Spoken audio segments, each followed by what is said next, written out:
Prepara tu lección y tu Biblia y vamos a estudiar juntos con Joel Medina, director y orador de Fe y Esperanza. Con el gusto y la alegría de siempre, mis hermanos, aquí estamos una vez más para traer ante todos ustedes el estudio fascinante de la Palabra de Dios.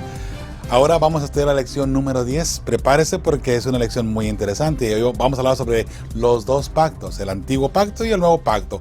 ¿Cuál es el lío y todo lo que hay alrededor de todo eso, mis hermanos? Vamos a hoy aclarar ese punto, Dios mediante, con la ayuda del Espíritu Santo. Así es que yo le invito para que se mantenga en sintonía y vamos a entrar al estudio de esta lección para esta semana. La lección número 10, por cierto, mis hermanos. Pero, por supuesto, antes de eso, quiero agradecer a todos ustedes porque nos acompañan allí en vivo, mis hermanos, porque están ahí constantemente con Radio Fe y Esperanza, porque nos contactan a través de Facebook, a través de YouTube, a través de Telegram y, por supuesto, también a través de WhatsApp. Gracias por sus mensajitos, gracias porque nos están constantemente, de verdad, halagando con sus mensajes. De verdad, eso significa mucho para nosotros, no porque queramos crecernos de una forma inapropiada, sino, mis hermanos, porque eso quiere decir que lo que estamos haciendo, nuestros esfuerzos humanos, están sirviendo de algo. Y que lo que estamos aquí compartiendo con ustedes le ayuda a ustedes espiritualmente. Ese es nuestro objetivo, mis hermanos. Que crezcamos todos juntos espiritualmente. De que juntos podemos llegar al cielo, ¿por qué no? ¿Verdad? Ese es el propósito de todo esto, mis hermanos. Yo espero en el Señor que mi aportación en lo que he aprendido, en lo que he estudiado, ustedes puedan beneficiarse de una forma espiritual. Así es que yo espero en el Señor que usted y su familia se preparen para que puedan ver en gloria y majestad a Cristo Jesús venir, ¿verdad?, allí en las nubes.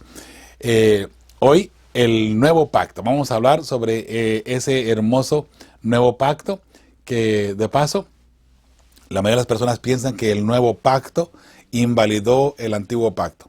O sea que, como tenemos un nuevo pacto, ya el antiguo pacto ya no sirve, ya no tenemos que guardarlo, ya quedó a un lado. Ahora tenemos un nuevo pacto, nuevas instrucciones, nueva ideología. Eso vamos a mirarlo en esta ocasión. Vamos a entrar al versículo de memoria, mis hermanos, que se encuentra Jeremías 31:31. Y por supuesto, vamos a pedir la unción del Espíritu Santo. ¿Le parece? Si le es posible, incline su rostro y acompáñeme a orar. Padre bendito, gracias te damos, Señor, porque nos da la oportunidad de estudiar tu santa palabra. Pedimos una unción de tu Santo Espíritu para que podamos entender el mensaje de hoy, Señor. Queremos que tu Santo Espíritu nos vaya instruyendo, nos vaya guiando, para que el mensaje que hemos de estudiar en esta ocasión, Señor, pueda llevar a nuestras familias, a nuestros seres amados, a los pies de Cristo Jesús. Señor, que yo sea el primero, que podamos ir a los pies de Cristo Jesús y ser una luz para las personas que están a un lado de nosotros. Padre Santo, gracias. Gracias por ser tan bueno con nosotros, por tanta bendición y por tanto amor que nos das. Gracias por enviar a tu Hijo para rescatarnos del pecado. En Él, Señor, pedimos todo esto y lo agradecemos. Amén y amén. Bien, mis hermanos, entramos ahora sí a la cita bíblica, al texto para memorizar que se encuentra en Jeremías 31:31. Dice: he aquí que vienen días, dice Jehová, Dios está hablando, en los cuales haré un nuevo pacto con la casa de Israel y con la casa de Judá. Ok, aquí tenemos un detalle para analizar, ¿no? Viene un día, dice Jehová, el pacto que yo he hecho ya con Adán, con Abraham, con Noé, si le queremos llamar. Viene un día donde voy a hacer un pacto nuevo con la casa de Judá. Note que dice que la casa de Israel y con la casa de Judá. Israel hablando antes de que Jesús viniera. Judá, porque de Judá vendría Cristo Jesús. Entonces, el nuevo pacto viene ahora a cumplirse con Cristo Jesús. Muy interesante. ¿Y de qué estamos hablando? ¿De qué se trata el nuevo pacto? Bueno, esta lección nos va a ayudar a aclarar ese punto, ¿sí? Pero sí, Dios está anunciando que viene un nuevo pacto. Y de pronto, hermanos, con palabras o con ideas que sacamos de pronto fuera de contexto y de alineación, si le queremos llamar, podemos hacer una mentalidad o una ideología completamente diferente de lo que no es. Es lo que ha pasado con el mundo cristiano. Creen, o la mayoría, por cierto, creen que el nuevo pacto invalida el antiguo pacto. Vamos a mirar esa parte, ¿sí? En la parte del sábado y en la reseña, la primera pregunta que aparece dice, ¿qué paralelismos existen entre el antiguo pacto y el nuevo pacto? Muy bien, mis hermanos, la respuesta aquí sería la fidelidad y, por supuesto, la ley de Dios. Están entre los dos pactos. ¿Ok? Dice, ¿qué papel juega la ley en el pacto? Bueno, es el centro del pacto. De hecho, el pacto antiguo, el pueblo de Israel estaba guardando una ley que estaba escrita en tablas de piedra. En el nuevo pacto, la ley está escrita en nuestros corazones. Eso lo vamos a mirar a continuación en esta lección. ¿Con quiénes se hicieron los pactos? Bueno, primeramente se hizo con Israel. Recuerde, el Israel se hizo de una forma, el Israel literal. Hoy por hoy somos el Israel espiritual. Pero recuerde que acabamos de leer ahí en Jeremías 31:31, donde dice con Israel y con Judá. Ahora, con Judá, recuerde que Jesús viene de parte del pueblo judío y ahora Él trae el nuevo pacto. ¿Okay? Entonces, ahora Jesús viene con el nuevo pacto y lo trae para todas las naciones, tribus, lenguas y pueblos, ¿verdad? Que eso ya lo hemos mirado anteriormente en otras lecciones, ¿verdad? Donde nosotros, como pueblo de Dios, debemos llevar el mensaje de salvación a todo el mundo. No es cosa nada más, mis hermanos, de ser fieles a Dios y ir al cielo. Es cosa de guardar el pacto, guardar la santa ley y llevar el mensaje de salvación a todo el mundo, ¿sí? La otra pregunta que aparece aquí dice, ¿qué quiere decir el libro de Hebreos con un mejor pacto? Un mejor pacto, mis hermanos, es tomando en consideración que el pacto antiguo estaba basado en símbolos. El cordero, la circuncisión, los baños de purificación, entre otros más, ¿verdad? Que eran símbolos que apuntaban a Cristo Jesús. Entonces, cuando Hebreos 8:6 dice un mejor pacto, se refiere que ahora Jesús vino y cumplió ese pacto. Esa parte a la que apuntaba la ley anteriormente, la ley ritual, por así decirlo, o el pacto antiguo, apuntaba al verdadero Mesías. Bueno, ahora viene el Mesías, ahora verdaderamente ha llegado la salvación. ¿Y por qué mejor pacto? Porque si Jesús no hubiese muerto en la cruz, mis hermanos, el pacto antiguo hubiera quedado en nada. Pero el hecho de que Jesús murió en la cruz, ahí cumplió y de ahí surge el nuevo y mejor pacto, porque ahora, por fe, igual que los antiguos, tenemos salvación en Cristo Jesús, ¿verdad? ¿Qué relación hay entre el pacto y el santuario celestial? Bueno, lo mismo. En el santuario vemos el ministerio de Cristo Jesús, mis hermanos, a través de todo el camino en Éxodo, a través de todo lo que estaba pasando, a través de todo lo que Jesús hizo.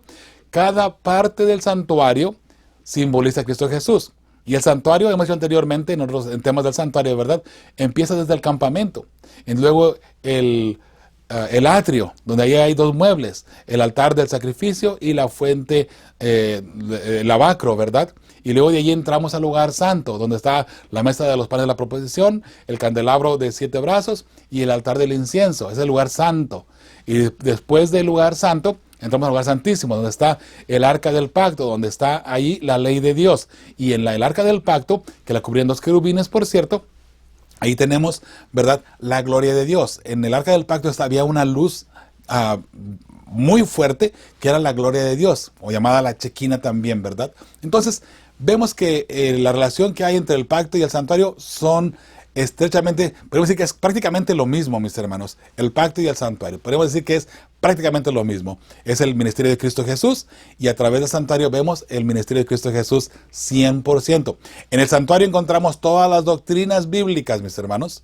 En el santuario encontramos también todas las profecías. Así es que todo esto va de acuerdo y apunta a Cristo Jesús, ¿sí? En la parte del domingo dice, aquí vienen los días. Lee Jeremías 31 al 34 y responde las siguientes preguntas. Bien, vamos a leer la cita bíblica y abajo en la siguiente lámina tenemos las preguntas. Dice, Jeremías 31 dice, aquí que vienen días, dice Jehová, en los cuales haré un nuevo pacto con la casa de Israel y con la casa de Judá. El texto para memorizar, ¿verdad? No como el pacto que hice con sus padres el día que tomé su mano para sacarlos de la tierra de Egipto. Porque ellos invalidaron mi pacto, aunque fui yo un marido para ellos, dice Jehová. Note, Dios está diciendo, yo fui un marido para ellos. Recuerda que hemos hablado ya anteriormente que en el Sinaí Dios contrajo matrimonio con el pueblo de Israel, con el pueblo hebreo. Él les propuso matrimonio y ellos aceptaron esa parte del matrimonio. Por eso, hermanos, por eso hemos mencionado esto. Lucas 16, 18. Jesús hablando de la ley, y luego habla del matrimonio nada más del versículo 18. Y después de ahí se va al rico y Lázaro. Esa parte de ahí que le hemos tomado de una forma tan literal, ¿por qué no la aplicamos de una forma espiritual? ¿Quién es el marido? Cristo Jesús. ¿Quién es la mujer repudiada? Una iglesia, un pueblo que ha abandonado la verdad. ¿Ok? Veámoslo de una forma espiritual y tendrá mejor sentido ese texto y evitaríamos muchos problemas dentro de la iglesia, por cierto, ¿no? Ese tema es para otro tema, ¿verdad? Bien, dice ahí una vez más, un marido para ellos, dice Jehová, no dice él que fue un marido para el pueblo. Dice el 33, pero este es el pacto que haré con la casa de Israel después de aquellos días. Dice Jehová, daré mi ley en su mente y la escribiré en su corazón, y yo seré a ellos por Dios, y ellos me serán por pueblo. O sea que ya la ley no iba a estar escrita en tablas de piedra, ahora iba a estar escrita en nuestros corazones, mis hermanos. En nuestros corazones, en nuestra mente. ¿Okay? Por eso que Jesús viene ahora y dice, habéis leído, ¿verdad? Que cualquiera que comete adulterio, ¿verdad? Obviamente está infringiendo la ley. Pero yo les digo ahora que cualquiera que piensa solamente en cometer adulterio, ya es acusado o ya es falto, ¿verdad? Del adulterio. O sea, ya cometió adulterio. Solamente con pensar.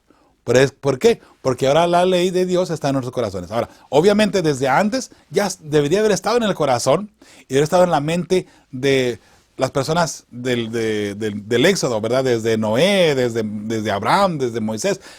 La ley debería estar ya obviamente en sus corazones y en su mente. Ese fue el problema para el pueblo judío, para el pueblo de Israel, para el pueblo hebreo, que ellos lo tomaron de una forma tan literal que pensaron, si guardamos la ley, vamos a ser salvos. Y el pueblo judío todavía pensaba así cuando Jesús estaba aquí. Por eso es que lo criticaron tanto. Porque ahora, ¿cómo que con el pensamiento? Bueno, ahora que Jesús, recuerde, la profecía decía, escribiré mi ley en sus mentes, en sus corazones, ¿verdad? Ahora entendemos mejor cuando Jesús dice, ¿verdad? Cualquiera que piense en hacer daño, haga de cuenta que ya lo hizo, ¿no? Y además, eso significa solamente que el pecado empieza en nuestra mente, en nuestro pensamiento. Ahí empezamos a acariciar. ¿Recuerda cuando Eva comió del fruto prohibido?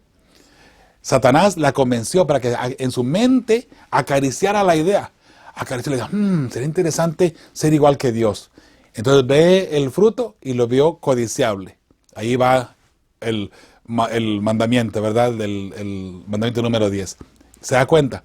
34 de Jeremías 31 dice, y no enseñará más ninguno a su prójimo, ni ninguno a su hermano, diciendo, conoce a Jehová, porque todos me conocerán, desde el más pequeño de ellos hasta el más grande, dice Jehová, porque perdonaré la maldad de ellos y no me acordaré más de sus pecados. ¿Qué va a pasar para que Dios perdone la maldad de ellos? Es simple y sencillamente aquellos que guardan la ley. ¿Por qué? Porque si guardan la ley, no están cometiendo pecado. Y allí la diferencia entre que si la ley fue clavada, que si ya no existe, que si ya no tenemos que guardarla. Si ya no tenemos que guardarla, quiere decir que podemos pecar. Porque si no guardamos la ley, quiere decir que estamos pecando. Si no guardamos la ley, tendremos imágenes. Si no guardamos la ley, tendremos otros dioses. Si no guardamos la ley, cometeremos adulterio, robaremos, mentiremos, falso testimonio, codiciaremos. Si no guardamos la ley, no respetaremos a nuestros padres, no los honraremos, ¿cierto? Entonces, el hecho de guardar la ley dice, porque perdonaré la maldad de ellos y no me acordaré más de su pecado, porque estamos guardando su santa ley, ¿verdad? Y otra vez, no porque guardemos la ley, se nos perdonan los pecados, sino porque la ley está en nuestros corazones. Quiere decir que Jesús ahora está en nosotros. Y el sacrificio de Cristo Jesús, la perfección de Cristo Jesús, ahora se acredita a nosotros y por eso es que tenemos esa salvación, ¿ok? Por eso es que Dios perdona nuestros pecados. Okay, las preguntas que aparecen allí dice, ¿quién promueve el pacto? Por supuesto, es Jehová nuestro Creador, ¿verdad? Lo acabamos de mirar allí. 2. ¿De quién es la ley de la que se habla aquí? ¿Y qué ley es esta? La ley es de Dios y son sus 10 mandamientos. ¿Ok? Número 3. ¿Qué versículos enfatizan el aspecto relacional que Dios quiere mantener con su pueblo? Bueno, el 31 y el 33, mis hermanos. ¿Ok? Número 4. ¿Qué acto de Dios en favor de su pueblo forma la base de esta relación de pacto? Escribir su santa ley en nuestros corazones, en nuestras mentes, mis hermanos. ¿Ok? Esas son las respuestas para estas preguntas aquí del domingo. Muy bien, dice, concéntrate en la última parte de Jeremías 31-34, en la que el Señor afirma que perdonará la maldad y el pecado de su pueblo. Aunque Él dice que escribirá la ley en nuestro corazón y la colocará dentro de nosotros, todavía enfatiza que perdonará nuestro pecado e iniquidad, que violan la ley escrita en el corazón. ¿Ves alguna contradicción o tensión entre estas ideas? ¿Por qué?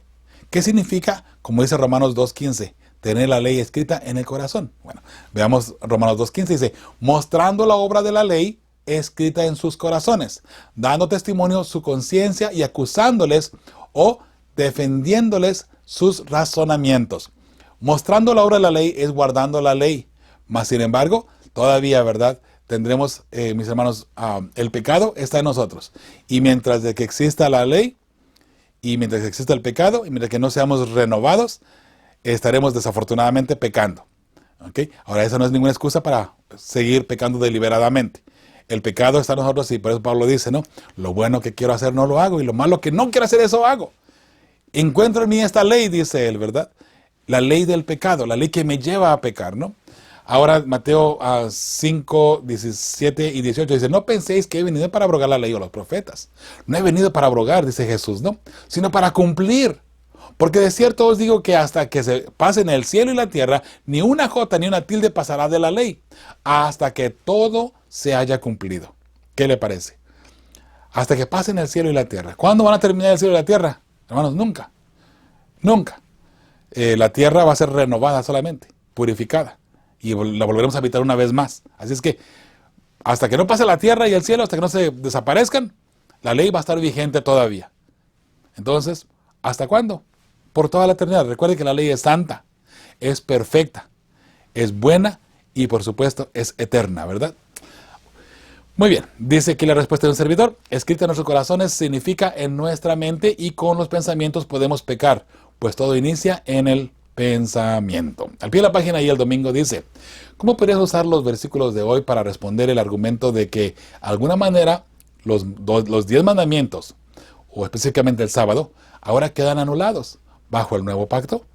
¿Hay algo en esos pasajes que indique ese argumento?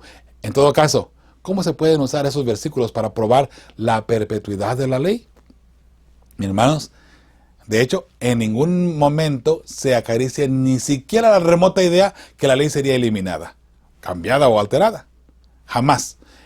Vuelva a leer otra vez, si quieres, volveré a estudiar otra vez la parte del domingo, vuelva a estudiar una vez más. Pero en ninguna parte se acaricia la idea, ni la más remota idea, ¿verdad?, que la ley tendría que ser eliminada, o sería eliminada, cambiada o alterada, ¿no?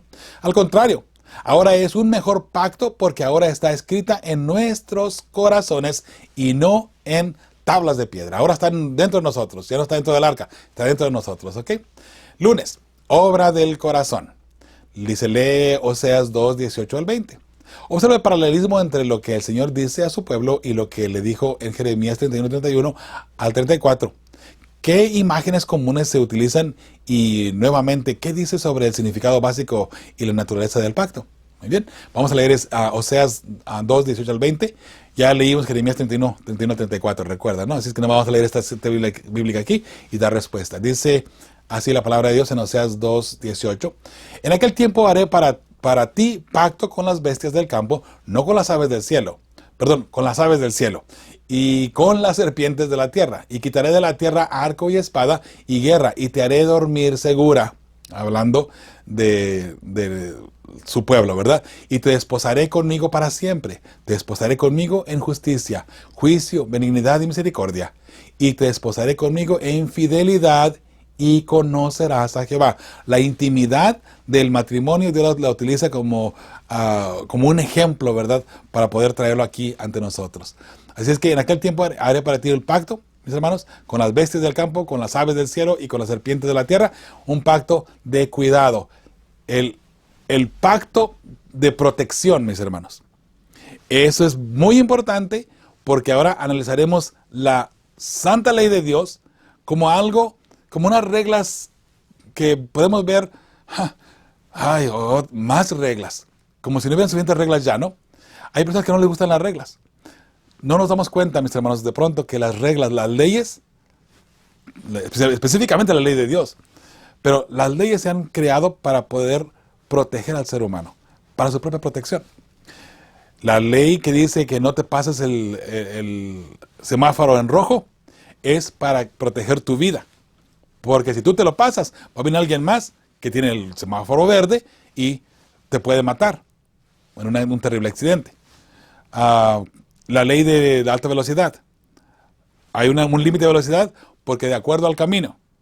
Cuando viajo para México, hay un camino que dice, este camino o esta carretera no es de alta velocidad. Y de igual manera, ahí pasó todo a toda velocidad de igual manera, ¿no? Pero bueno, digo porque gente que pasa ahí rápido por uno, ¿no? Que hay gente que no le interesa ese letrero, ¿no? Pero, ¿por qué dice ese letrero que esta carretera no es de alta velocidad? Porque el camino no está muy seguro, ¿ok? Tal vez no está lo suficientemente ancho, tal vez hay imperfecciones en el camino, o bajada, subida, lo que sea, donde la alta velocidad causaría un accidente. Y el accidente lo puede matar a usted, puede matar a otra persona. Entonces, la ley dice, esta carretera no es de alta velocidad. Y por cierto, la ley, cuando dice a 50 kilómetros por hora o millas por hora, 25, 40, 80, 90, 120 de pronto kilómetros por hora, o aquí en Estados Unidos 75, ¿verdad? O en algunos lugares, como en Texas, por ejemplo, que está a 80 millas por hora, es porque la carretera está muy segura. Y usted puede viajar rápido sin ningún problema. Aunque, igual, la velocidad y todo lo que hay alrededor, son las reglas, son para nuestra seguridad. Si dice, baja la velocidad, porque está llegando a un poblado próximo, quiere decir que puede estar tu vida en peligro, o puede estar la vida de alguien más en peligro, y por eso es que la ley dice, baja la velocidad. La ley siempre es para protegerlos, mis hermanos. Con más razón la ley de Dios, ¿no cree? ¿Por qué tendríamos que eliminarla? ¿Por qué tendríamos que estar buscando la forma de eliminar la santa ley de Dios? No lo entiendo, mis hermanos, y nunca lo entenderé. Y lo malo de todo es que lo único que se elimina de la ley de Dios es el sábado. Bueno, el hermano evangélico, ¿no? Porque los hermanos católicos, ellos eliminan el segundo mandamiento completamente, el cuarto lo modifican, y el 10º también lo modifican, ¿verdad? Lo hacen dos, lo dividen en dos, ¿no? Mis hermanos, fidelidad por ambas partes. Es lo que Dios requiere, ¿verdad? De su pueblo y por parte de Él. Pero la seguridad que aunque el pueblo falle, Dios siempre enviará a sus profetas para que guíen al pueblo de Dios por el camino correcto. Sería la respuesta para esta pregunta aquí del lunes, ¿ok? Dice, busca los siguientes versículos, aunque no menciona específicamente un nuevo pacto, ¿qué elementos se encuentran en ellos que reflejan los principios que están detrás del nuevo pacto? Ezequiel 11:19 dice, y les daré un corazón y un espíritu nuevo, pondré dentro de ellos y quitaré el corazón de piedra de en medio de su carne y les daré un corazón de carne.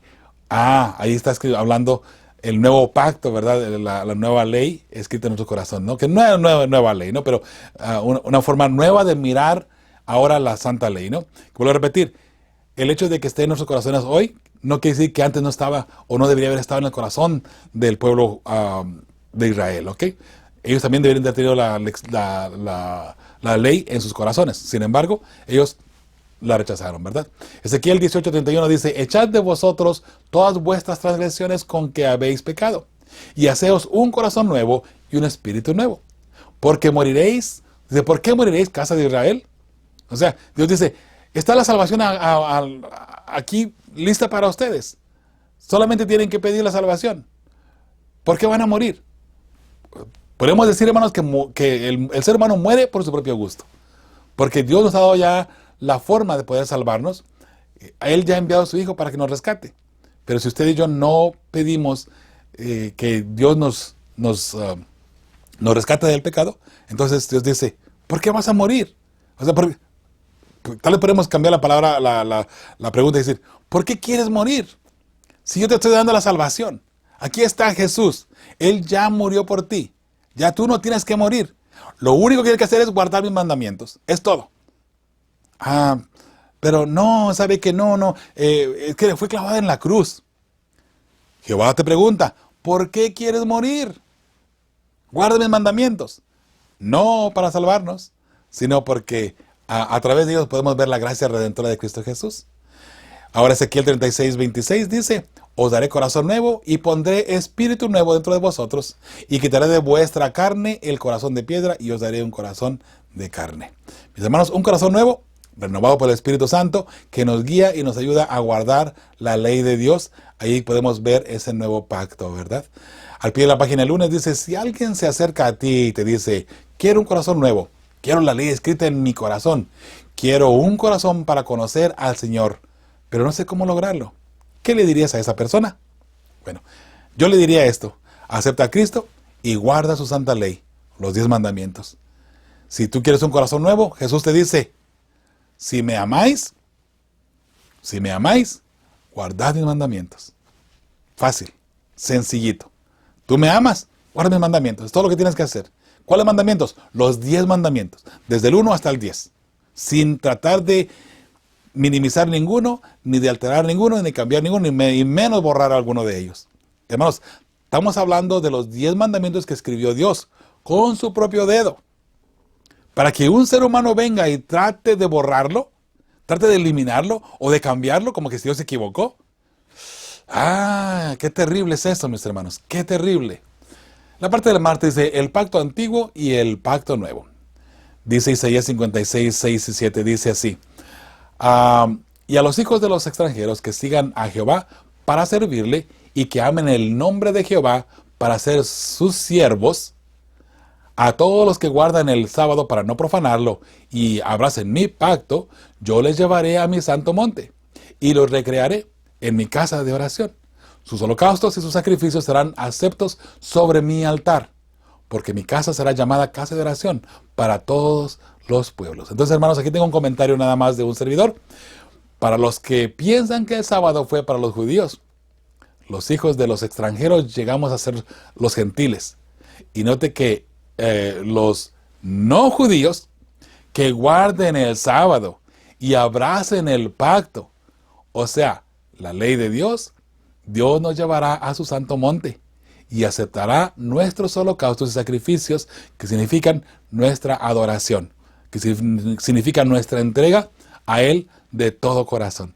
Qué hermosa es la palabra de Dios, ¿verdad? Mis hermanos, por eso es que de pronto llegamos a conclusiones rápidas, tomando en consideración algunos textos, un texto aquí, un texto allá nada más, sin estudiar a profundidad todo el tema completo. Dice ahí en el martes también, dice, lee los versículos anteriores de Isaías, los que acabamos de leer ahora precisamente. Dice, ¿qué condiciones imponen a quienes quieren servir al Señor? Guardar el sábado y abrazar su pacto, su santa ley. Es lo que es esa pregunta, ¿no? La pregunta número 2, que de paso yo le puse los números aquí porque no tiene los números ahí en la lección, ¿ok?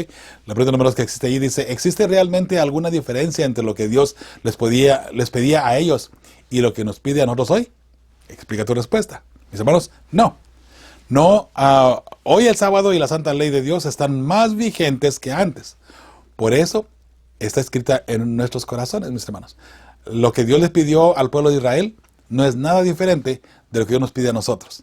Pero nosotros, porque somos o nos creemos más inteligentes que Dios, y lo digo con sarcasmo, pensamos que podemos eliminar la ley de Dios. Pensamos que podemos cambiarla, que podemos hacerla para un lado y todavía estar a cuentas con el Señor. Hermanos, estar a cuentas con el Señor es no tener pecado. Y no tener pecado es guardar la ley de Dios. ¿Se da cuenta? Estar a cuenta con el Señor es no tener pecado. Y no tener pecado es guardar la ley de Dios.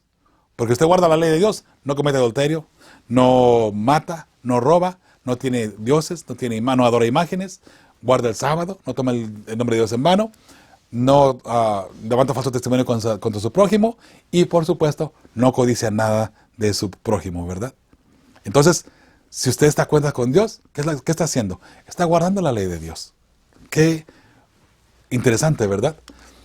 Miércoles, mis hermanos. Un mejor pacto. Hebreos 8:6. Dice, ¿dónde radica la culpa del fracaso del antiguo pacto? Bueno, vamos a mirar aquí. En Hebreos 8:7 dice, si aquel primer pacto, y puse aquí también el 7, bueno, porque es importante, ¿no? Dice, si aquel primer pacto hubiera sido sin defecto, ciertamente no se habría procurado lograr para el segundo, o no se procuró lugar para el segundo. ¿Cuál fue el defecto del primer pacto? Hermanos, miren, algo bien interesante. Muchas personas quieren poner el defecto en el pacto, en lo que Dios dijo. Y vuelvo a repetir, ¿será que Dios se equivocó? Por supuesto que no, mis hermanos. El defecto que menciona aquí en Hebreos se está refiriendo nada más y nada menos a la desobediencia del pueblo. O sea que el pueblo no lo abrazó, no lo acarició como debió haberlo acariciado. O sea, en otras palabras, y lo podemos poner de esta manera, en el pacto antiguo, el pueblo no lo guardó en su corazón, no lo guardó en su mente. Por eso es que ahora Jesús viene y dice, no, es que el pacto tiene que estar en su mente, en sus corazones. Antiguamente falló, fracasó. No porque el pacto tuviera algún error o porque el pacto estaba defectuoso.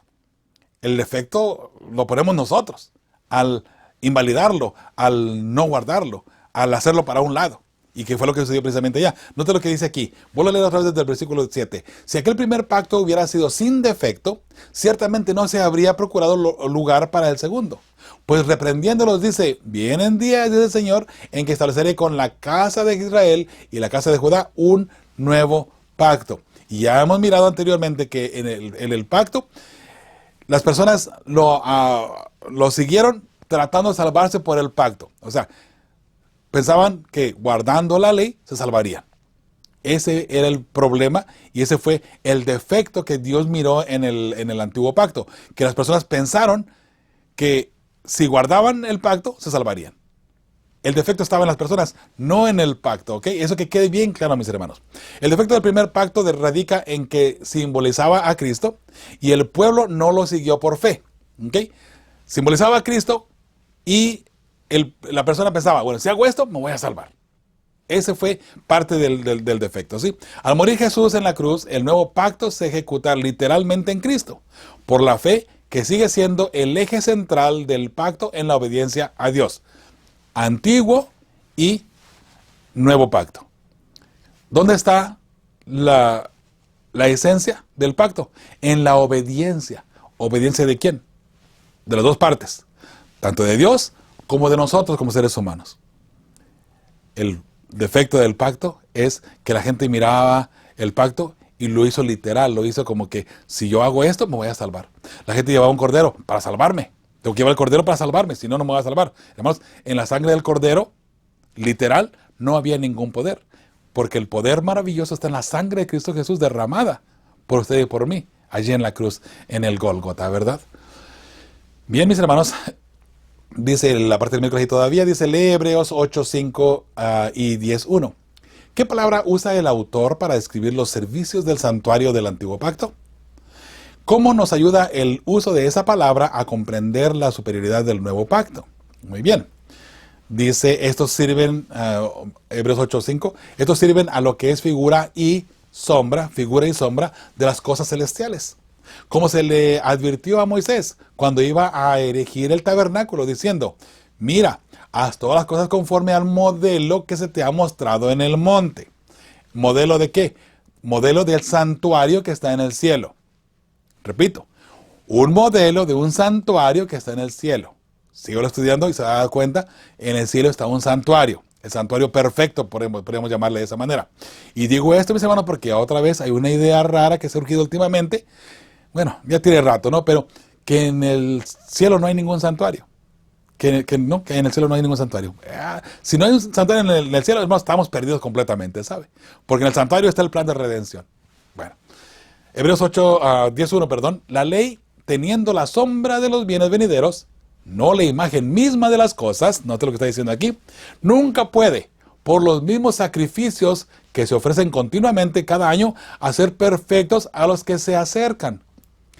He allí el defecto. las cosas que estaban haciendo el pueblo de Dios para los sacrificios, que si el toro, que si el macho cabrío, que si el cordero, que si la paloma, todos esos animales que se hacían sacrificios para perdón de los pecados, para agradecimiento, lo que sea, no había ninguna sangre, ningún poder en esa sangre, mis hermanos. Pero ellos, el defecto del pacto es que ellos pensaban que con eso era suficiente. Y muchos no tenían su fe puesta en el Redentor, en Cristo Jesús, en el Mesías. Muchos se concentraron que guardando la ley nada más allí, eso era suficiente, ¿no? Y obviamente estamos hablando de la ley del ritual y por supuesto también la ley de Dios. Dice, ¿cómo nos ayuda el uso de esta palabra a comprender la superioridad del nuevo pacto? Era una sombra del santuario celestial. Cristo es el cumplimiento y la verdad del santuario, mis hermanos. O sea que todo lo que estaba anteriormente era una sombra de Cristo. Mire, una sombra de Cristo. Qué interesante. Si está Jesús de pie y la sombra pega al suelo, digamos, solamente en forma simbólica, ahí usted podría mirar el cordero. La gente tiene que tomar el cordero y sacrificarlo para perdonar sus pecados, ¿cierto? Pero con su fe puesta en Cristo Jesús. Entonces, la sombra de Jesús era el cordero. En un momento dado, ya no era necesario tomar la sombra. Ahora fue necesario tomar a el verdadero Hijo de Dios, a Cristo Jesús que vino del cielo a morir por nosotros y a rescatar lo que se había perdido, ¿sí? Ahí tenemos la respuesta de esta manera. Muy bien, estamos al pie de la página y el miércoles dice, piensa en esto. ¿Por qué conocer la vida, la muerte y el ministerio sumo sacerdotal de Cristo en nuestro favor nos da una mejor comprensión de Dios que si solo contáramos con el ritual del servicio del santuario terrenal con sacrificios de animales? Muy bien. La respuesta de un servidor, mis hermanos, aquí para esta pregunta. Por fe, todos los sacrificios se cumplieron en Cristo. Para aquellos que con fe sacrificaron los corderos antes de la muerte de Jesús. Sí, si Cristo no hubiese muerto en la cruz, mis hermanos, y eso es algo palpante, si Cristo Jesús no hubiese muerto en la cruz, ningún sacrificio pudiera salvar a la humanidad de los sacrificios que hicieron antes de Jesús, antes de que Él muriera en la cruz. Pero cuando Cristo murió, todos esos sacrificios cobraron valor en la muerte de nuestro Redentor. Cobraron valor y cobraron vida, pues son vigentes, por así decirlo. O sea que lo que se sacrificaba antes que Jesús muriese en la cruz, estaban allí nada más detenidos. Una vez que Jesús muere, ese sacrificio se hace vivo. Y ahora, por la muerte de Cristo Jesús, no por la del Cordero, la persona tiene el perdón de sus pecados y la vida eterna también de esa manera, ¿no? Hermanos, sin Cristo no hay vida eterna. Sin Cristo no hay esperanza. Eso es fácil de entender, ¿verdad? Jueves, lee Hebreos 10:4, perdón. ¿Por qué no hay salvación en la muerte de estos animales? ¿Por qué la muerte de un animal no es suficiente para salvar? Muy bien, Hebreos 10:4 dice, porque la sangre de los toros y de los machos cabríos no puede quitar los pecados. Muy sencillo, mis hermanos. Yo creo que aquí una cita más de 1 de Pedro 1:18 y 19 dice, pues ya sabéis que fuisteis rescatados de vuestra vana manera de vivir, la cual recibisteis de vuestros padres, o sea, de los pecados, ¿no? No con cosas corruptibles, como oro o plata, sino con la sangre preciosa de Cristo. O sea, hemos sido comprados y rescatados con la sangre preciosa de Cristo Jesús, como de un cordero sin mancha y sin contaminación. O sea, la sangre de Cristo Jesús viene a ser esa sangre que fue derramada por tanto tiempo en el altar. Hermanos, hemos sido rescatados, hemos sido comprados. Recuerda que hablamos de eso anteriormente, cuando se rescataba a un familiar, solamente un familiar lo podía rescatar, ¿verdad? Cristo Jesús vino a hacerse nuestro hermano, vino a hacerse ser humano para poder rescatar a la humanidad. Por eso es que Él tuvo que venir aquí, dice la hermana White, a tomar su naturaleza, una naturaleza pecaminosa para poder salvar al pecador. Sí, he allí la incógnita de pronto, ¿verdad? Ahora, mis hermanos, las preguntas nada más las voy a leer. Dice, ¿por qué no hay salvación en la muerte de estos animales? ¿Por qué la muerte de un animal no es suficiente para salvar? Todos ellos apuntaban al verdadero Mesías, a la verdadera sangre que podía limpiarnos de todo mal, de todo pecado, mis hermanos. Ahí en el jueves también dice, lee Mateo 27:51. dice que cuenta como cómo se rasgó el velo del santuario terrenal cuando Jesús murió. ¿Cómo nos ayuda ese hecho a entender por qué el santuario terrenal había quedado sin efecto? Mis hermanos, dice Mateo 27:51, entonces el velo del templo se rasgó en dos, de arriba a abajo. La tierra tembló, las rocas se partieron. Y allí, mis hermanos, es interesante, ¿no? Cuando Jesús muere, en cuanto Jesús aspira, el velo del templo se rasgó. De arriba a abajo, no de abajo hacia arriba. De abajo hacia arriba, alguien podría haberlo, ¿verdad? Por así decirlo, hacer esa acción, ¿verdad? Para que se rompiera. O poder haberlo rompido, ¿verdad? De esa manera. O rasgado, ¿no? Pero, mis hermanos, el velo se rasgó de arriba abajo. El velo era alto, no era algo que alcanzamos, menos uno que está chaparro, ¿no? Pero estaba alto, número uno. Estaba bastante alto. Segundo, el velo tenía 4 pulgadas, mis hermanos, de ancho, de grueso. Entonces, para que un ser humano lo rompa, ¿cómo iba a estar difícil? Sin embargo, cuando Jesús muere en la cruz, o en cuanto Él aspira, el velo que separa del lugar santo, el lugar santísimo de paso, se rasga de arriba a abajo. Dando a entender, aquí terminó el sacrificio. Ya no más sacrificios. Ya. Aquí terminó. La ley ritual, la ley que obligaba al ser humano a traer un cordero para ser sacrificado, para derramar su sangre y de esa forma recibir perdón por sus pecados, aquí terminó. Porque ahora el Cordero de Dios que quita el pecado del mundo ya hace en la cruz y ahora ha pagado el precio, que es la muerte por ti y por mí. Y por eso es que ahora ya no es necesario ni la circuncisión, ni sacrificar, ni los baños de purificación, ni otras cosas más, ¿verdad?, de la ley ritual que apuntaban todos a Cristo Jesús. Interesante, ¿no? Ahora, mis hermanos, con la muerte de Cristo terminaba la ley ceremonial que apuntaba a nuestro Redentor. Qué hermoso saber esto, mis hermanos. Entramos a la parte al pie de la página y el jueves. Dice, ¿cómo te sientes al saber que incluso hoy Jesús está en el cielo ministrando en tu favor con su sangre?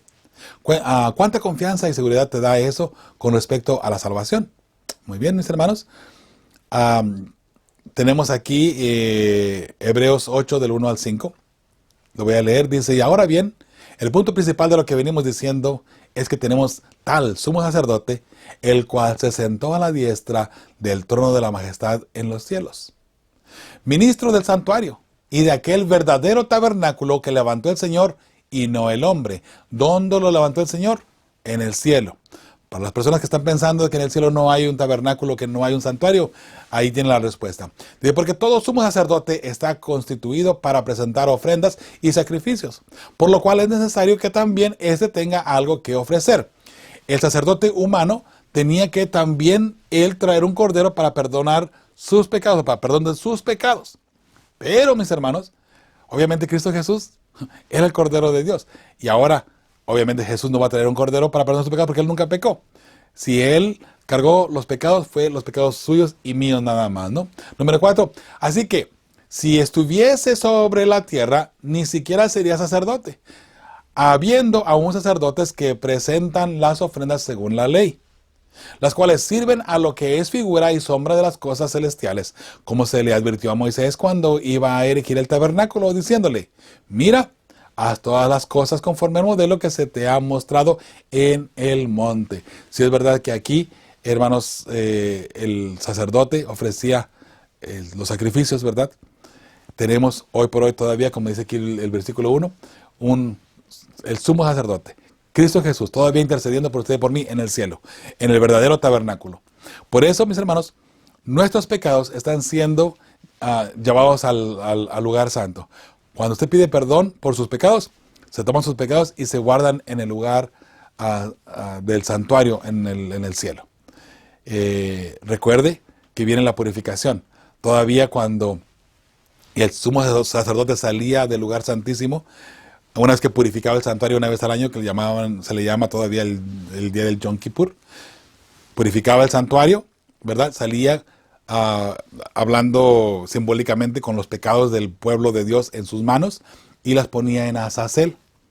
esa parte aún todavía no se cumple del santuario. Note que el santuario se ha cumplido ya. Jesús vivió en el campamento desde que nació hasta el año 27, cuando él cumplió 30 años. Después de esos 3 años y medio los vivió dentro del atrio. Ahí estuvo él por 3 años y medio haciendo su ministerio, ¿verdad?, sacerdotal, y por supuesto levantando su ministerio, el cristianismo. Después de allí, en el año 31, Jesús pasa al lugar santo. Allí él sigue ministrando desde el año 31 hasta el año 1844. En 1844 Jesús pasa del lugar santo al lugar santísimo. Por eso es que en el año 1844, mis hermanos, se le empieza el juicio investigador. Porque una vez al año, el sumo sacerdote entraba del lugar santo al lugar santísimo, solamente una vez al año, y era el día de expiación, el día de juicio, el día donde todos los pecados del pueblo eran limpiados del santuario. Eso era una vez al año, representando la labor que Jesús haría en un momento dado en el cielo también. Por eso, en 1844, mis hermanos, Jesús pasa del lugar santo al lugar santísimo, ¿ok? Empieza el juicio investigador. Por eso es importante que mantengamos esa parte fuerte. El juicio investigador, hermanos, empezó en 1844. No permita que alguien le diga lo contrario. Y usted solamente puede ver el santuario terrenal, todas las funciones del santuario, todo lo que iba pasando, todo tenía que cumplirse. Y si Jesús pasó del lugar santo al lugar santísimo en 1844, mis hermanos, ¿qué es lo que falta por cumplirse? Él está ahora mismo en el lugar santísimo. Él tendrá que terminar, soltar el incensario, termina el tiempo de gracia, salir de allí. Ahora viene Jesús en gloria y majestad, terminando su obra, con los pecados del santuario, y los tiene que poner ahora, mis hermanos, en el macho cabrío, en Azazel. Ese macho cabrío que representaba a Satanás. Lo pone simbólicamente en la cabeza de Azazel, y Azazel tiene que morir. Un sacerdote lo llevaba al desierto, donde moría allá de hambre o las fieras se lo comían, pero era destruido. Allí el destino de Satanás, mis hermanos. Satanás tendrá que cargar con los pecados que Jesús va a poner, los pecados de los santos, los pecados que fueron perdonados, Jesús los trae y los va a poner allí en Lucifer, porque es necesario que alguien muera por esos pecados, ¿verdad? Pero ¿qué no Jesús ya murió? Bueno, analice solamente el ministerio del santuario, mis hermanos. Todo lo que hay, todo lo que está pasando y todos los puntos detalladamente, porque allí usted va a encontrar muchas respuestas a muchas incógnitas de pronto que tenemos y muchos detalles que a veces no entendemos. Estudia el santuario nada más, estúdielo de una forma bien profunda y se va a dar cuenta de muchos detalles allí. Y es más, yo todavía me atrevería a pedirle a una persona que no es adventista, que es solamente evangélico o incluso católico, estudia el santuario. Ahí usted se va a encontrar con cada sorpresa que de pronto el ser humano cristiano ha dejado a un lado. Puede ser. Ok, entonces dice aquí la primera pregunta: ¿cómo te sientes al saber que incluso hoy Jesús está en el cielo ministrando en tu favor con su sangre? Hermanos, con la esperanza de alcanzar su gracia redentora. Eso sería mi respuesta, ¿no? ¿Desde cuánta confianza y seguridad te da eso con respecto a la salvación? Toda nuestra confianza y esperanza descansa en la intercesión de Cristo, hoy por mí, hoy por nosotros, mis hermanos, ¿sí? Hay 3 preguntitas aquí en la parte del viernes. Vamos a darle respuesta. Dice la primera pregunta: ¿cuál es la ventaja de tener la ley escrita en el corazón en vez de solo en tablas de piedra? ¿Qué es más fácil de olvidar? ¿La ley escrita en piedras o la ley escrita en el corazón? Hermanos, si está escrita en nuestros corazones o en nuestro corazón, nunca la olvidaremos. Precisamente ese es el plan de Dios. Que si está escrita en nuestra mente, nunca la vamos a olvidar. Y estará con nosotros por la eternidad, por cierto. Si está escrito en nuestras mentes, mis hermanos, nunca la olvidaremos. Nunca. ¿Ok? Pregunta número 2. Desde la caída de la humanidad, la salvación solo se encuentra en Jesús. Aunque la revelación de esta verdad varió en diferentes épocas de la historia, ¿los pactos no funcionan de la misma manera? Claro que sí. El pacto antiguo consistía en fidelidad a la ley de Dios, que estaba escrita en 2 tablas de piedra. Hoy el pacto sigue vigente, pero ahora la ley está escrita en nuestros corazones y también, hermanos, exige fidelidad nuestra a la ley, a la santa ley de Dios, ¿ok? Pregunta número 3. Dice: analiza la segunda cita de Elena de White en el estudio de hoy. ¿Qué quiere decir con perfecta obediencia? Vamos a leer la cita aquí. ¿Okay? Dice, bajo el nuevo pacto, la perfecta obediencia es la condición para recibir vida. Si el pecador se arrepiente y confiesa sus pecados, encontrará perdón. Mediante el sacrificio de Cristo en su favor, se le asegura el perdón. Cristo ha satisfecho las demandas de la ley para todo pecador arrepentido y creyente. ¿Okay? Entonces, ¿qué quiere decir con perfecta obediencia como requisito para una relación de pacto? Dice, ¿quién es el único que ha ofrecido perfecta obediencia? ¿Cómo responde esa obediencia a las demandas de la ley para con nosotros? Muy bien. La perfecta obediencia de Cristo se acredita a nosotros al pedir perdón de todo corazón. Cristo ya pagó lo que la ley exige, la muerte, para que usted y yo tengamos vida eterna. Entonces, hermanos, ¿queremos tener vida eterna? Necesitamos seguir a Cristo Jesús, estar con Él a cuentas y, por supuesto, ¿verdad?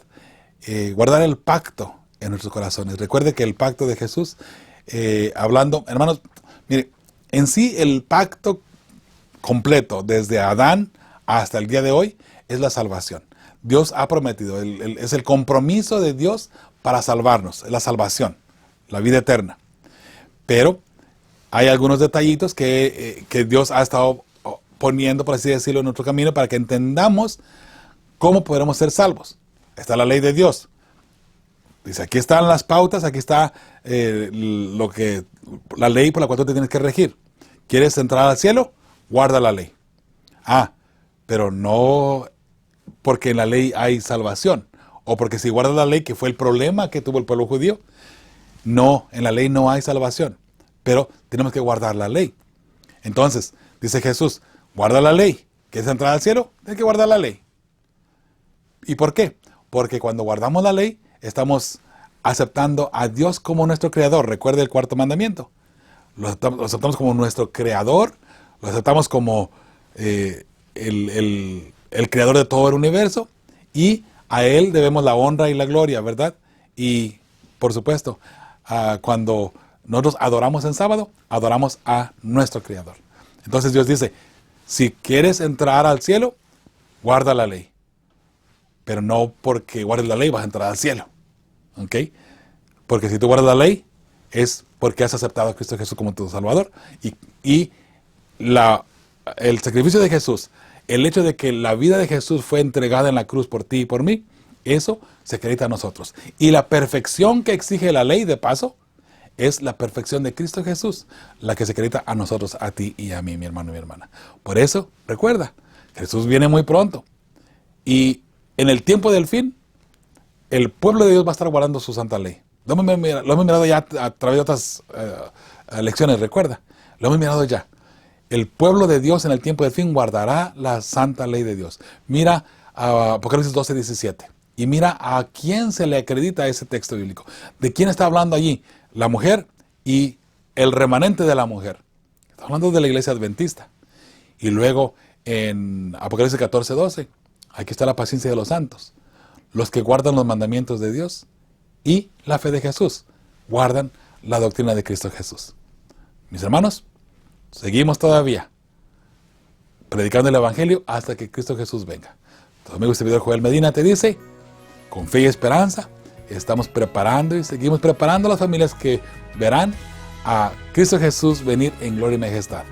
Estamos preparando a las familias que verán a Dios. ¿Ok? Prepárate. Cristo Jesús viene pronto por ti y queremos verte en el cielo. Si no nos conocemos aquí en la tierra, me gustaría conocerte en el cielo y decir, ¿recuerdas cuando mirabas las lecciones que Joel ponía allí en el internet? Bueno, espero en el Señor, ¿verdad?, que nuestras palabras te ayuden a ti a crecer espiritualmente y te ayuden a encontrarte con Cristo Jesús diariamente.